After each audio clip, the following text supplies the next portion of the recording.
you. Well, my friends, thank you very much. As has been mentioned, our thoughts are still with our friends and fellow citizens in the Gulf Coast. And our special thanks go to those who have worked so hard to keep them safe. There can be no more important work than that. But what we're doing at this convention is also important to our country, because we're going to nominate the next president and vice president of the United States of America.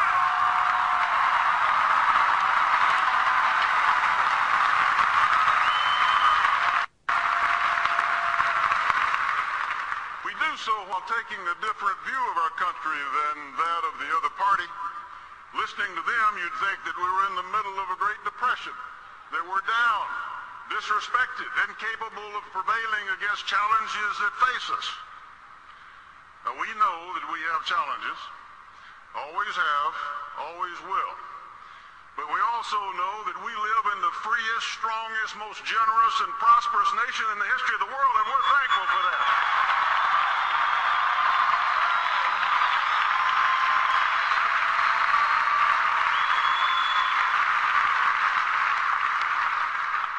Now, speaking of the vice presidential nominee, what a breath of fresh air Governor Sarah Palin is.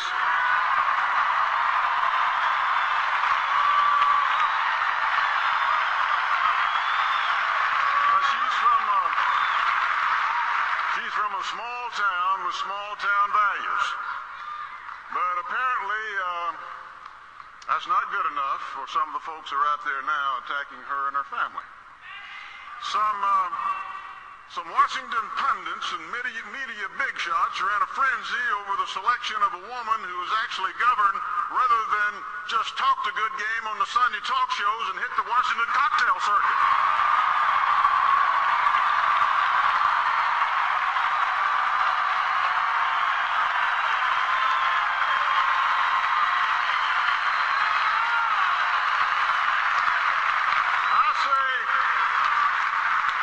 Give me a tough Alaskan governor who's taken on the political establishment in the largest state of the union and won over the Beltway business as usual crowd any day of the week.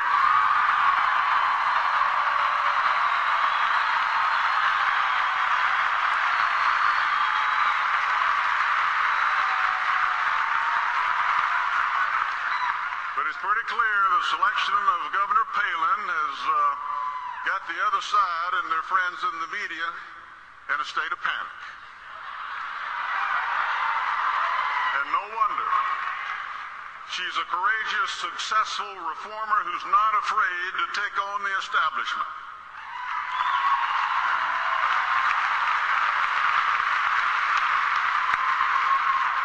Sound like anybody else we know? She's run a municipality and she's run a state. And I think I can say without fear of contradiction, she's the only nominee in the history of either party who knows how to properly field dress a moose.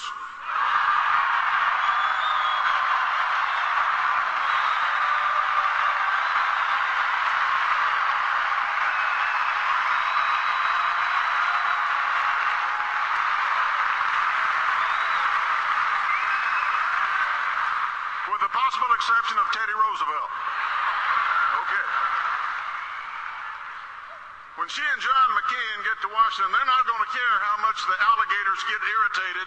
They're going to drain that swamp.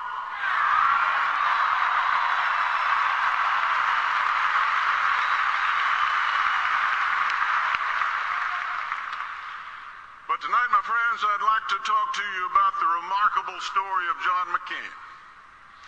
It's a story about character.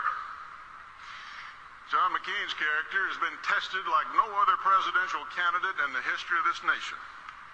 He comes from a military family whose service to our country goes back to the time of the Revolutionary War. The tradition continues. As I speak, John and Cindy McCain have one son who's just finished his first tour in Iraq, and another son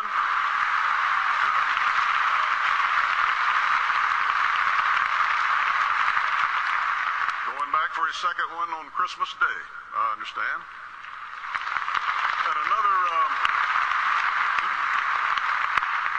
other son who's putting his country first and attending the Naval Academy. Now,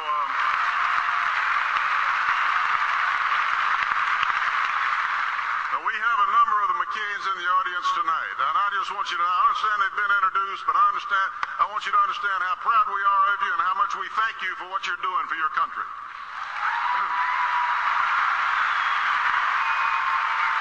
Cindy's here with all the children. All the children are here, I believe.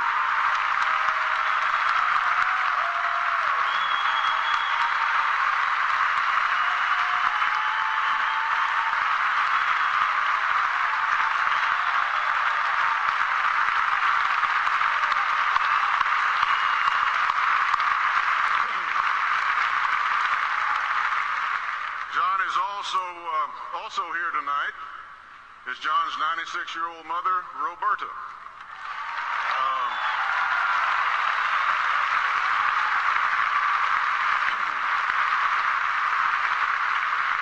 I gotta say is if Ms. Roberta had been the McCain captured by the North Vietnamese, they would have surrendered.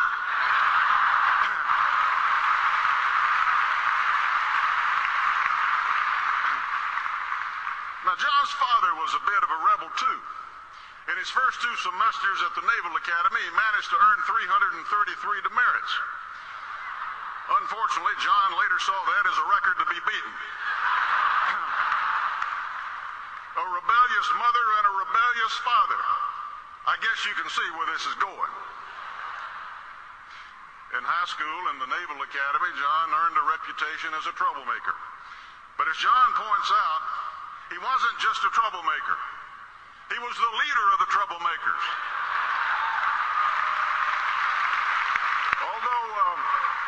Although loaded with demerits like his father, John was principled even in rebellion. He never violated the honor code. However, in flight school in Pensacola, he did drive a Corvette and date a girl who worked in a bar as an exotic dancer under the name of Marie, the Flame of Florida. Now, the reason I'm telling you these things,